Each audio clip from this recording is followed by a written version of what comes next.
وسلم ایک حدیث شریف میں فرماتے ہیں تو نے خیر کی بات سنی اور دوسروں تک پہنچا دی، اور تجھ سے سن کر کے 10 آدمیوں نے، 20 آدمیوں نے، 15 آدمیوں نے، 5 آدمیوں نے اس بھلائی کے کام پر عمل کر لیا، تو اللہ کے نبی فرماتے ہیں کہ ان تمام لوگوں کے اجر و ثواب میں خدا تجھ کو بھی برابر کا شریک بنا۔ تو نے وہ کام کیا نہیں ہے، تجھ سے سن کے دوسرے لوگوں نے کر لیا، اللہ جو اجر ان کو دے گا انہی کے برابر اللہ تجھے بھی اجر و ثواب عطا۔ گھر بیٹھے تیرے نام اعمال میں نیکیاں بڑھتی چلی جائیں گی۔ اللہ ہم سب کو نیک باتوں کو دوسروں تک پہنچانے کی توفیق عطا فرمائے۔ یا بنی اقم الصلاۃ وامر بالمعروف، آخری نصیحت حضرت لقمان اپنے بیٹے کو جو آخری نصیحت کر رہے ہیں، آج ایسا لگتا ہے کہ ہم نے وہ بالکل چھوڑ دیا۔ کیا کہتے ہیں؟ فرماتے ہیں وَأْمُرْ بِالْمَعْرُوفِ وَانْهَ عَنِ الْمُنْكَرِ وَاصْبِرْ عَلَى مَا أَصَابَكَ۔ فرماتے ہیں اے میرے بیٹے، میری آخری نصیحت پہ آ جا۔ دیکھو سب سے پہلی نصیحت یہ تھی کہ دنیا میں جو کچھ بھی کر اس یقین کے ساتھ کر کہ کل مجھے اس کا حساب دے۔ 3 گناہوں کا تذکرہ آیا کہ ان سے بچ، کیونکہ کل حساب دینا ہوگا تو نجات کیسے ملے۔ دوسری نصیحت تھی کہ جب تک جسم میں جان اور بدن میں روح رہے روزانہ 5 ٹائم کی نماز پابندی سے پڑھے۔ تیسری نصیحت تھی کہ جو بھلائی کی بات، خیر کی بات تیرے علم میں آئے دوسروں تک اس کو پہنچانے کی کوشش کر۔ اور آخری نصیحت فرماتے ہیں کہ اے میرے بیٹے، اگر تیرے سامنے خدا کا کوئی حکم ٹوٹے، کسی طرح کی کوئی نافرمانی ہونے لگے، تو یاد رکھ مضبوطی کے ساتھ گناہ کرنے والے کو گناہ سے روکنے کی کوشش کر۔ خاموشی سے آگے مت بڑھ، گردن جھکا کے مت نکل۔ اگر کہیں کوئی گناہ ہو رہا ہے، خدا کا کوئی حکم توڑا جا رہا ہے، تو گناہ کرنے والے کو گناہ سے روکنے کی کوشش کر۔ کیوں؟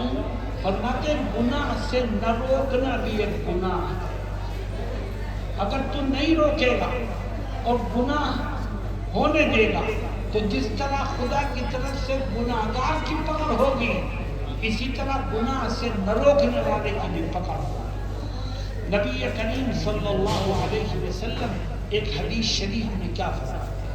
کہتے ہیں کوئی گناہ ہو رہا ہے تیرے گھر میں، تیرے خاندان میں، تیرے پڑوس میں، تیرے جاننے والوں میں، اور تو اس گناہ کو اپنے ہاتھ سے روک سکتا ہے۔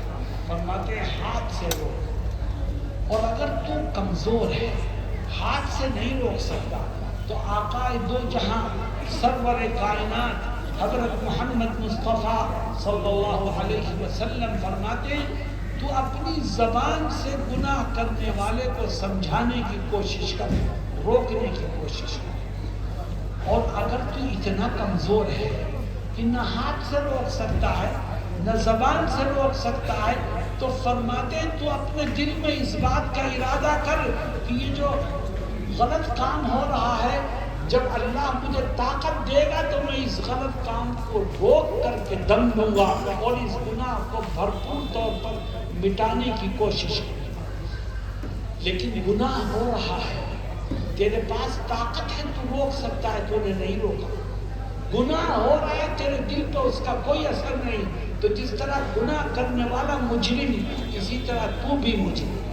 فرمایا من رأى منكم منكرا فليغيره بيده فإن لم يستطع فبلسانه فإن لم يستطع فبقلبه وذلك أضعف الإيمان أو كما قال صلی اللہ علیہ وسلم۔